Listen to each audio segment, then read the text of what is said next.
Matapos hawati ng kanyang ama na huwag maging direktor, pero hindi napigilan, pumasok pa rin ang dugong direktor kay Direk William Mayo. Pagdating ng shooting niya, bigla akong susulpot doon. Oh, ba't nandito kami? Klase ka. Sabi ko, parang kaya ko yan mag-direct. So, pinag-aaralan ko paano. Madali lang yan. Sa pagiging direktor po ninyo, nagkaroon po ba kayo ng mga problema during that time nung kayo ay po'y gumagawa pa ng mga pelikula? May nag-offer sa amin, Regal, medyo malaki. Doble, lipat tayo. Dinimanda kami ng Octor. Kahit hindi naman ako legally nakangalan doon, parang affected na rin ako. Marami na kayong nahawakang mga artista, mga kilalang action star. Sino-sino yung mga na-direct nyo na po, Direk? Lito Lapid. Mame, dumating isang tao ni Lito Lapid. Sabi niya, Direk, gustong-gusto ni Lito Lapid yung pelikula mo yung project mo, Aguinaldo. Sabi ko, ayoko sa kanya. Nakikialam siya sa direksyon Hindi ko malaman kung gusto niya mag-direct, mag-artista Nagkataon, tinawagan ng tao niya yung si Lito Lapid. Ayaw daw sa'yo ni Direk Mayo kasi nakikialam ko sa direksyon. Alam mo yung selection ng national artist, madaming proseso. Nung araw, sinusulong na namin yung Dolphy para maging national artist. Hindi po pwedeng national artist si Man Dolphy kasi maraming asawa. So, si Vilma Santos po? Palagay ko, it's high time. Aside from Vilma Santos, sino po ang pwedeng artista sumunod sa kanya para maging nominado sa palagay po ninyo? Meron nga isang filmmaker na inino-nominate nila lagi as national artist. Wala namang nanood Kung kaya mong mabuhay sa tundo, kaya mo ring mabuhay saan man sa mundo. Morley Alinio, ito ang Tundo. Yes! Magandang hapon, tanghali, umaga, madaling araw kung anong oras man dumarating sa inyo ang vlog na ito. Ang saya-saya! Purong-puno, siksik, liglig na naman po tayo ngayong gabing ito at iba't ibang kulay, iba't ibang kwento ang hihahatid namin sa inyo. Kung may pelikula, may artista. Walang pelikula, walang artista kung walang direktor. Sabi nga, direktor ang kaluluwa ng isang pelikula. Siya ang kabuuan ng isang kalansay sa paggawa ng movie. Kung bakit may movie industry? Of course, dahil may director. And of course, speaking of director, isang institusyon, nirerespeto, iginagala ang ating pong mula noon hanggang ngayon na director, Direk William Mayo. Hello. Kumusta na po kayo, Direk? Eto, mabuti. At napansin ko, Direk, nung pagpasok po ninyo, medyo may problema na po kayo sa paglakad, Direk. Hindi tulad po nung muna natin mapagkikita. Ano po ang nangyari? Nag-shooting ako 5 araw straight. Walang tulog. Kasi nag-shooting ako ng Gangster Lolo. Starring Leo Martinez, Res Cortez, Ben Medina, Bembol Rocco. Yung booker ko, nag-play date. Nakaka-5 araw shooting pa lang ako For 10 days shoot ang allocation So, tinapos ko straight 5 days. Walang tulugan yan. Nagising ako sa art center Nasobrahan po kayo ng trabaho. Parang ganon. Ang problema ko, okay lang yung puyat. Nagkataon yung last shooting day ko, may meeting ako kasi I'll be doing another teleserye for the Armed Forces of the Philippines, yung Awal. So I have to take a shower going to Camp Aguinaldo. Masama pala yun. Yung puyat, pagod, tapos maliligo. So iyon po ang nangyari sa inyo kung bakit kayo tinamaan ng stroke. Mild lang naman, kaya okay naman yung speaking ko. Pero bilang isang direktor, masyado po kayong workaholic kasi ginagawa nyo ito hindi para saan? Hindi, siyempre. Maraming umaasa rin sa'yo sa pelikula. Mga artista, production staff, everybody. Kailangan tuloy-tuloy yung paggawa mo ng pelikula. Maraming katanungan ang papasok sa kaisipan ng ating mga manonood. Sino nga ba si Direk William Mayo? Si Direk William Mayo ay anak po ng isang kilalang direktor sa Pilipinas. Siya po ay walang iba kung hindi si Direk Eddie Mayo. Ang kilala siya sa mga Palo series, Counter Spy ni Bernard Bonin nung araw. Ano-ano po ang nagawa ng inyong ama na si Direk Eddie Mayo? Unang pelikula niya, Black Roses, with Rosana Ortiz, Eva Marie, Perry Baltasar, and Marco Antonio. At that time, Dante Barona. Then he made Angkinin Mo Ako,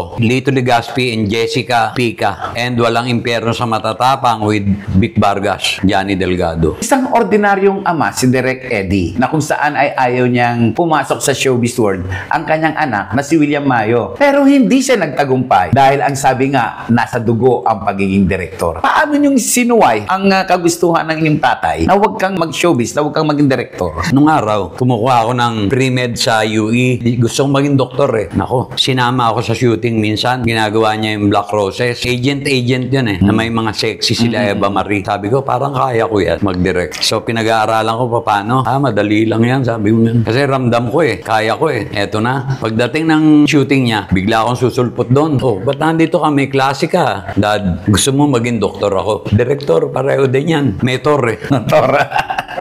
Paano mo siya napapayag? Kasi parang ayaw niya talagang pumasok ka dyan sa pagiging director dahil alam niya ang hirap. Ako naman, sabi ko, kung ayaw niya, mag-aanap ako ng producer ko. Matapos hawati ng kanyang ama na huwag maging director pero hindi napigilan, pumasok pa rin ang dugong director kay Direk William Mayo at dito nagsimula ang kanyang karera sa paggawa ng pelikula. Ano-ano po ba yung mga pelikulang unang ginawa ninyo? Ang una kong plano, mahilig ako mag-drawing. Alam mo, uso nung araw yung Zorro. Gagawin ko yung alias Zorro. Ang bida ko si Redford White sana. Kasi kumita yung kanyang mga pelikula nung araw, yung Wrong Ranger, ganon. Hindi, sabi ko, si Redford ang gusto ko. Si Redford ang minamanage ni TBJ. Sabi nung assistant ko, si Carlos Diaz, puntahan natin sa Broadcast City. Nagtitaping ng School Bukol. Pinunta namin nga si Redford dahil yun ang gusto kong bida. Alam mo naman nung araw, mga pelikula eh, halos di makabayad ng artista, mga bagong producer. Sabi ni Joey, siya manager eh. Ang nag-ayos ng nakipag-usap yung tatay ko. Medyo suplado rin yun eh. Sabi ni Joey, direct baka naman po, pudpud na yung sapatos namin eh, hindi pa bayad tong artista ko. Alam mo sagot ng daddy ko? Alam mo Joey, ganito gawin natin. Tumalikod ka, pagharap mo, bayad na kayo.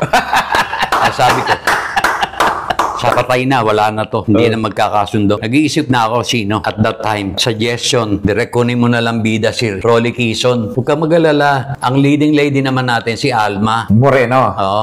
Parang may love interest naman si Rolly. Rolly Quezon. Okay. Ang added niyan, mag-guess si Mandolfi. Sinabi ko dun sa producer ko, Rolly Quezon, ang hina niyan, hindi pa naman nagbida yan eh. Hindi po, gigess si Mandolfi. O sige, kung makukuha niyo si Dolphy. Kasi yung original Zorro, ang istorya, napatay. Papalit si alias Zorro. Si Tolume. Tolume alias Zorro.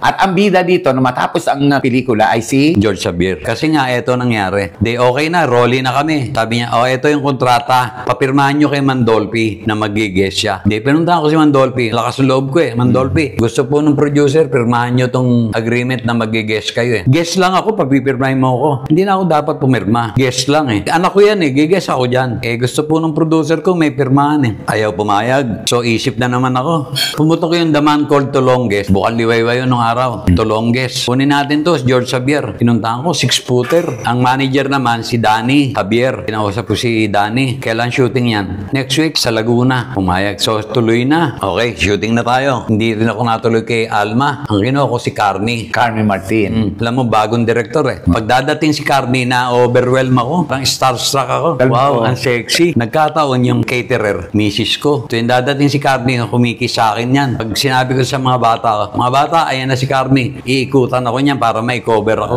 Ilan taong ka noon? Ako, 21 lang ako. Sariwang-sariwa. So, doon nagsimula ang paggawa mo ng pelikula. Yung Tolume alias Zorro. Pagkatapos ng Tolume alias Zorro, nagsunod-sunod na po ang mga pelikulang ginawa ng isang Direk William Mayo. At siya nga po ay gumawa ng napakaraming pelikulang aksyon. Ano-ano po yung mga pelikulang aksyon na nagawa ninyo? Yung ilabas yung Zorro, kalabang ko noon, kunin ang ulo ni Magtanggol, Rudy Fernandez. Ko, patay na to. Kumita yung pelikula ko. Pinilahan eh. Tuwan-tuwa kami ni George. Iniikot kami ni George eh. Kami naman ni George. Nanonood kami ng pelikula namin. Pag may comedy hindi natawa yung tao, sasabihin ni George, wag na natin ulitin yun ah. Kumita. Overall, malakas ang kita. Meron naman akong project ako, yung Celeste Gang, Anthony Alonso, Rene Imperial. Inalo ko sa Asia Film kay Pascual. Nakita yung pangalan ko. William Mayo. Bold director to eh. Isa lang ginawa ko ah.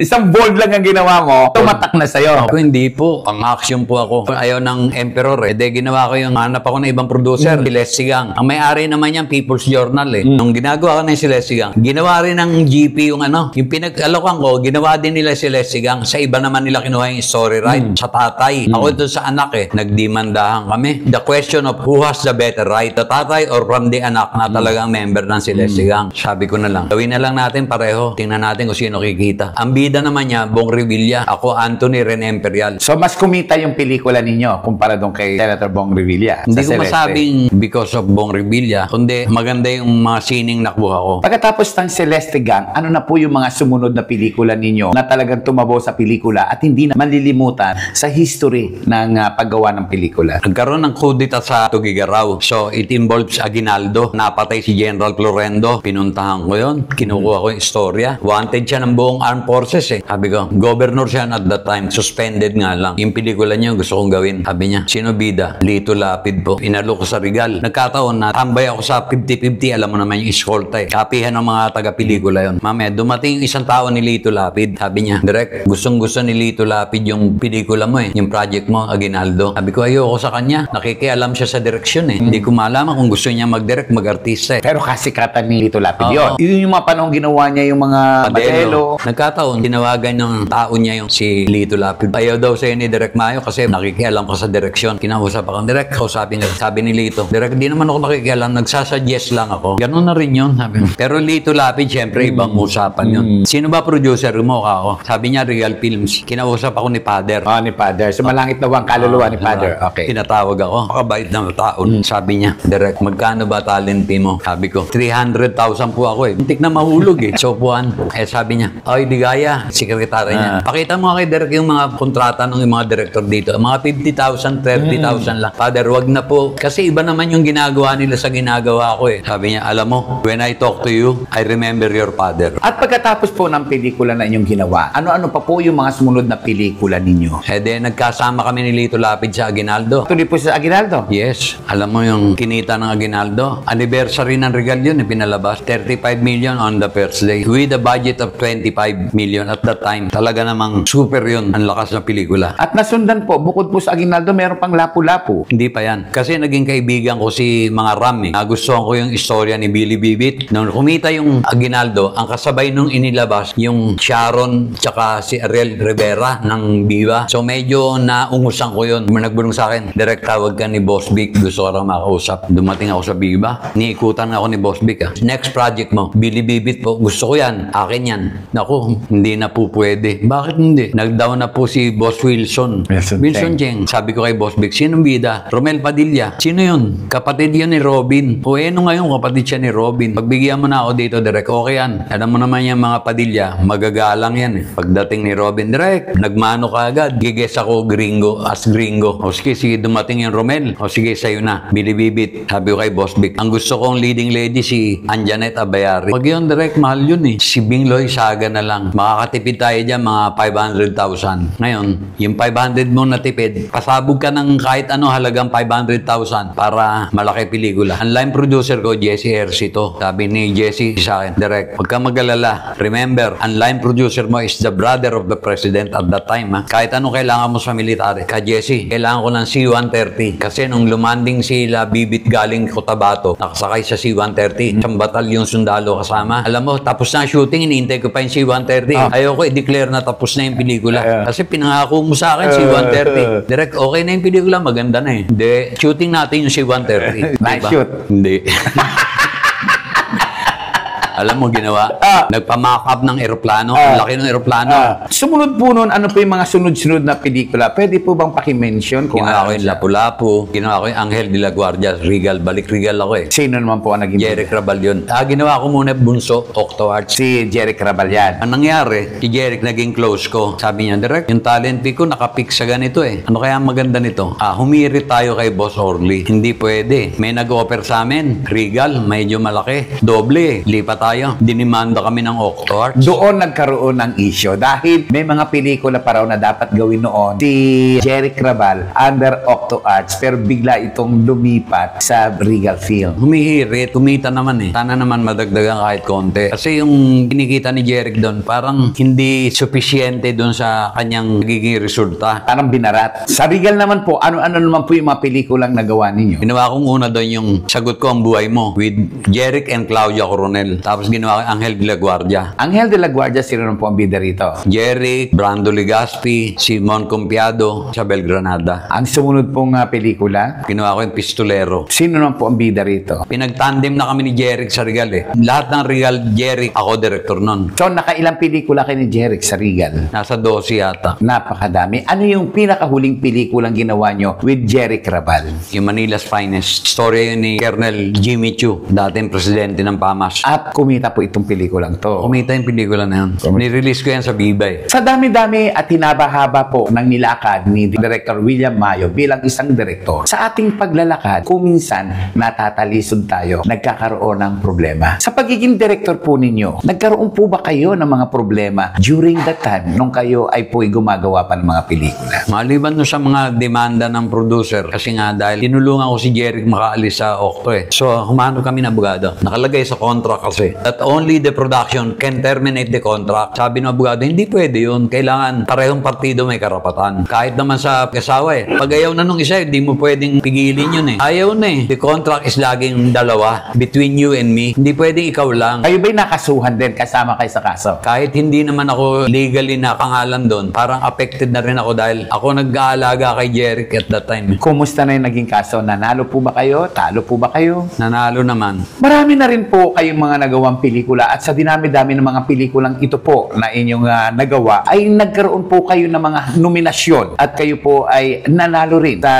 pagiging best director. Pakikwento nga po sa ating mga viewers, sa ating mga listeners, sa ating mga subscribers kung anong pelikula po ito. Nominated ako sa PAMAS for the same film Aguinaldo at saka sa Catholic Mass Media Award. Doon kasi sa Lapu-Lapu kasi, pinicture ko yung first mass sa Limasawa. Nagustuhan nila yon. Nominated ako doon sa Catholic Mass Media Award. CCMM, PAMAS, ganun din. 11 nomination yung pelikula ko doon. Sa Lapu-Lapu, sa Film Academy, out of the 12 category, 11 ang napanalunan ko doon. Yung pagkapanalo po ninyo, anong award po ito? Best Director and Best Picture. Ano pong pelikula ito? Lapu-Lapu. Hindi matatawaran ang kakayahan ng isang William Mayo, isang kilalang direktor sa Pilipinas. Pero bilang isang direktor ng Pilipinas, punong-puno ng karanasan, punong-puno ng kwento ang kanyang mga nagdaan. Ilang taon na po kayo ngayon sa inyong serbisyo bilang direktor? Almost 40 years. Sa hinaba-haba po ng 4 na dekada, kayo po ngayon sa kasalukuyan ay humahawak po, kayo po ang chairman ng Presidente ako ng kapisanan ng mga direktor ng pelikulang Pilipino. KDPP, since 1982, it was founded by our national artist Lino Broca. Hindi po ba mahirap ang posisyon ninyo dahil kayo po ay isang presidente ng isang samahan ng mga direktor? Ano po ang inyong role po rito? Alam mo, hindi madaling maging presidente ng mga direktor. Lahat yan magaling eh. Siyempre, kailangan maproteksyonan yung mga rights ng mga filmmakers. Hindi ako naniniwala doon sa indie director and mainstream director. We are all filmmakers. Yun po ang lilinawin ko. Ano po ba ang pagkakaiba para sa inyo po ng isang indie film director at ng isang commercial director? Walang indie film director, walang mainstream director. Alam mo yung indie, mainstream output lang yan. Paano kung nagdirect ka ng indie ngayon, bukas magdidirect ka ng mainstream? Ano ka? Lahat tayo ang kategory natin, filmmakers. Direct kayo po ay humahawak na napakaraming direktor sa Pilipinas o samahan ng Pilipinas. May mga direktor po na nambabato, nagmumura at nananakit sa kanyang mga naging artista. Ano po ang stand po ninyo dyan? Sa akin, hindi yan ethical. Una, maraming nagpapamember. Ako naman, welcome ang lahat ng baguhang filmmakers. Maging legit filmmakers. Ang ayoko lang yung ginagamit mo yung organisasyon. Ang tawag ko doon, direct-directan. Popost siya ng Facebook account, direct ganito, direct anong pangalan niya. Tapos magpapa-workshop, maniningil ng bayad sa mga talent. Alam mo, mali yun. Hindi naman garantiyan na pagkatapos mag-workshop ng mga talent na yun, ay mabibigyan mo sila ng trabaho. Hindi naman legit yung iyong workshop. Pera-pera lang. Di bali kung matututo ka talaga. Anong credential mo para magpa-workshop? Kaya ang iniingi ko dun sa mga filmmakers na baguhan, papasok, mag-aaral kayo. Hindi mo pwedeng tsapa lang meron ka. Kailangan yung alam. Kasi ang filmmaking is a very critical medium. Yun lang magmaneho ka, di ba? Kailangan mo may lisensya ka. Bakit? Kasi baka meron kang masagasaan pag nagdadrive ka, hindi ka responsible driver. Pagka hindi ka responsable at wala kang alam, maraming makakapanood ng pelikula mo, madidisgrasya, kakaroon ng maling paniniwala, maling moral values, kasi wala kang responsibilidad. Kaya paggawa ng pelikula, hindi yan basta mag-aaral. Hindi ko kailangan ng magaling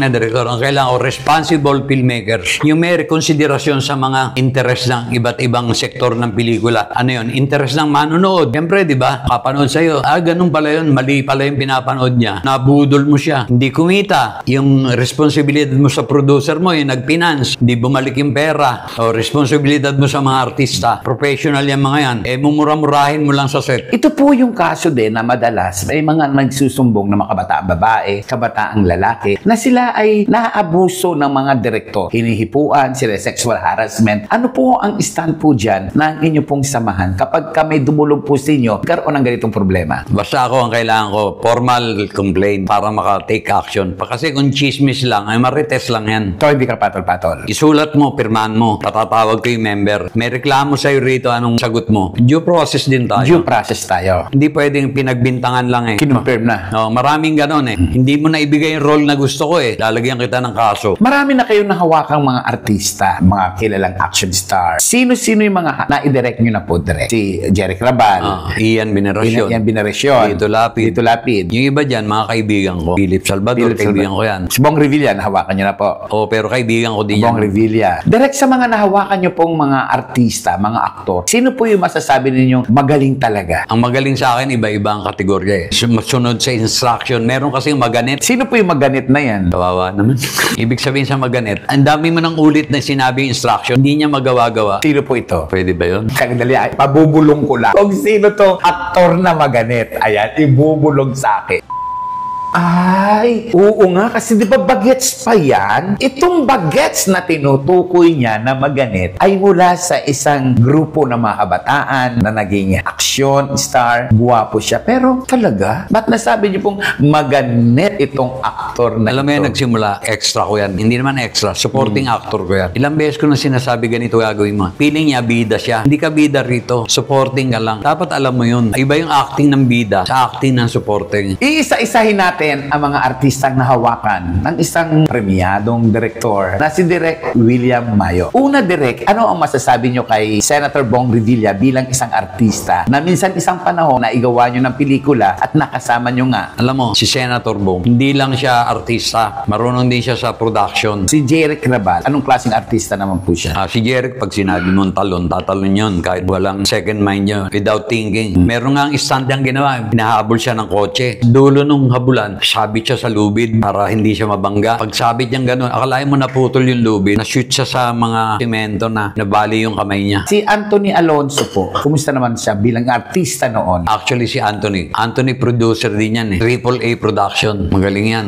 Tsaka ice acting yan eh. Mandidilat lang ang mata yan, acting na yun. Magaling na artista yan. Best actor lagi yan sa festival eh. Direk, matanong lang kita dahil matagal ka na sa industriya. Ano po ang masasabi ninyo, pinalawak na po, ang usaping sex abuse dito sa Pilipinas? Kumbaga yung mga sexual harassment. Alam mo yung sexual harassment, hindi lang naman sa pelikula yan. On all sector of the society, meron yan. Kahit sa opisina. Kahit mga policewoman na nasa sexual harassment yan. Hindi lang yan sa showbiz. Kaya lang masyadong hype yung sa showbiz kasi nga sikat. Artista kasi. Kayo po, ano masasabi niyo po dyan? Wala namang hindi willing yan eh. Mga willing victim. Pinagkukwentuhan nga namin ni Sir Morpe kanina. Yung mga artista na naging biktima. Sabi nga niya, as an LGBT, sabi niya, pag walang paramdam, hindi ko naman yung gagawin eh. May paramdam. Nang ibig sabihin, kumusta naman ang paramdam ng Eddie Garcia Law? Well, sa Eddie Garcia Law, dalawang nagtatagi isang sektor yan eh. Sektor ng producer, sektor ng mga worker. Ang gusto ng worker, 16 hours working. Exceeding 16 hours, bayad ka another day. Siyempre, ayaw ng producer nun. Siyempre, dagdag gastos yun. Kaya lang, human rights yan eh. Ako nga katatrabaho eh, di ba? Alam bang hospital bill ko, heart center, almost 1.4 million. Magkano lang kinita ko doon sa pelikula? 300,000. Kulang pa, di ba? Pero ako po, sa pananaw po ng marami nating kaibigan, nagsasabi na, bakit gumagawa pa sila ng Eddie Garcia Law na kung saan ay na-approve na nga? Ang problema nga, wala na nga mga producer na gumagawa ng pelikula dahil ang pelikula natin ngayon, sumisempla. Hindi dahilan dahil sa mababa ang kita ng pelikula, hindi na natin iisipin yung welfare ng mga workers. Kaya nga tayo nagpo-protection sa mga worker natin kasi mahina yung ating industriya. Hindi ko mo mahina ang industriya, pababayaan natin ang trabador. Sila yung industriya eh. Kaya let's protect them. Doon naman sa binubuo ngayon yung RI ng Eddie Garcia Law. Hindi na doon ini-include yung welfare ng mga senior citizen kasi may senior citizen law naman eh. Pati yung mga PWD, may PWD law naman eh. Halimbawa, merong rules na tumataliwas doon sa senior citizen law, doon na ang babasihan natin, hindi na sa Eddie Garcia. Sa sitwasyon nyo ngayon na medyo po tayo may problema sa ating health po, nakakagawa pa rin kayo ng pelikula at may pelikula kayong malapit ng i-showing. Nung minsan, ginagawa yung Felix Manalo story. 2 years ago po yan. Oo. Ang kinuhang director ay si Joel Lamangan. At the time of the production, na-stroke si Joel. Tinawagan niya ako. Sabi niya, well, tulungan mo ako dito para matapos. Na-stroke din ako di pareho na tayong stroke director dyan. Sabi ko, hindi nga ako makalakad ng diretso. Hindi naman paa mo kailangan ko Ibig sabihin, the idea, kung tinamaan din to, patay na. Buti na lang at hindi. Bilang isang director, ano pa ba pangarap ninyo? May gusto pa ba kayong abutin? May gusto pa ba kayong patunayan? Ang gusto ko pang gawin, isa na lang. Gusto ko ng pang-entry sa Oscar, yung El Filibusterismo. Inyong gagawin po ito. Pero hindi yung El Filibusterismo na ginawa ng network na mayroong time travel. Ako yung Honest to Goodness sa libro. Kukunin mo yung libro mismo ng ating pong bayani na si Dr. Jose Rizal. Kasi stronger yung El Filibusterismo sa Noli. Mas malakas yun. Pag nangyari yun na ang ultimate dream na natupad. Legacy. Yun na ang inyong legacy. May gusto po akong itanong sa inyo, Direk. Direk, ano ba ang isang legacy na maiiwan ng isang Direk William Mayo sa industriyang Pilipino? Protection ng mga filmmakers, yung mga bagong direktor, maturuan, tamang pupuntahan. Kasi sino mag-guide dyan sa mga yan? Yung iba dyan, makagawa lang Hindi na papanood, hindi na iso-showing, hindi kumikita, hindi Ako kontra ako doon sa statement nilang mga indie filmmakers na that indie films save the movie industry. How can you save the industry when you're not even among them? Ang pelikula kasi, hindi art lang. Business and art yan. The business side of filmmaking. Kaya yung mga indie filmmakers, sali ng sali kung ano-ano. Yung mga European filmmakers, mahilig yan sa meron dalawang klase ng sexual at saka yung poverty.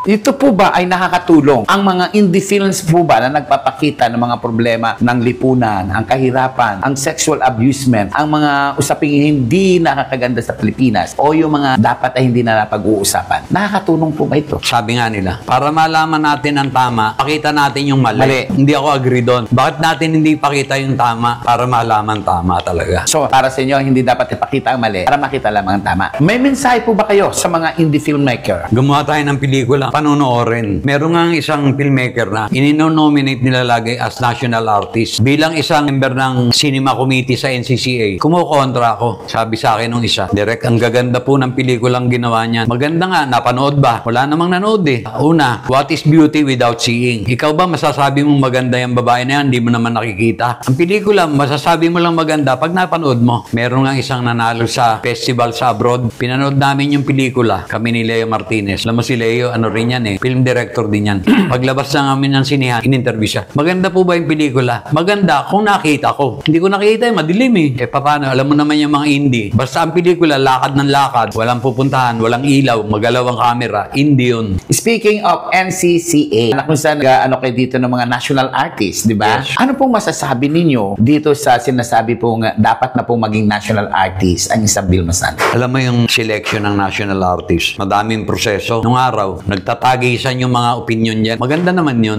Sinusulong na namin yung Dolphy para maging national artist. May isang sumabat. Hindi po pwedeng national artist si Man Dolphy kasi maraming asawa. Ha? Anong kinalaman nun? Ibig sabihin, hindi na rin ako pwedeng maging national artist pala. So, si Vilma Santos po? Vilma Santos. Palagay ko, it's high time. Kung yung kumari niya, si Nora, naging national artist na, pwede rin naman si Vilma maging national artist na. Kaya lang talagang nahahati yung attention niya Nasa politika siya, nasa showbiz siya. Pero yung mga ginawa niyang pelikula talagang remarkable. Aside from Vilma Santos, sino po ang pwedeng artista sumunod sa kanya para maging nominado sa palagay po ninyo? Jacqueline Jose, pwede yan. Kaya lang hindi niya inabot. Madami pang magagaling. Lea Salonga. Ang problema kay Lea, wala siyang output na to credit yung acting prowess niya. Nahati siya sa singing career niya at saka sa acting. Bihirang-bihira yung pelikula niya talagang panlaban. May asawa at anak na po kayo. Yung anak kong panganay, walang hilig dati sa pelikula. Sinama ko sa shooting yan 2 oras pa lang gusto mo na umuwi. Dati nainip ako eh. Ganito pala kayo rito, hintayan ng hintayan. Alam mo ngayon, siya ang cameraman ko, siya musical director ko, siya editor ko. Punong-puno, siksik-liglig po ang aming kwentuhan ni Direk William Mayo. Isang kwento na talaga namang kakaiba. Maraming salamat po sa muling pagtutok po ninyo sa aking programa. At thank you so much. Saan man kayo naroong dako ng Pilipinas, patuloy pong tumataas ang subscribers ko at ang views ko. Maraming salamat po sa inyong pagtangkilik, respeto at pagmamahal. Ako po si Morley Alinio na nagsasabing kapag nabuhay ka sa Tondo, Mabubuhay ka saan man panig ng mundo. yun na yun! Kung kaya mong mabuhay sa Tondo, kaya mo ring mabuhay saan man sa mundo. Morley Alinio. Ito ang Tondo.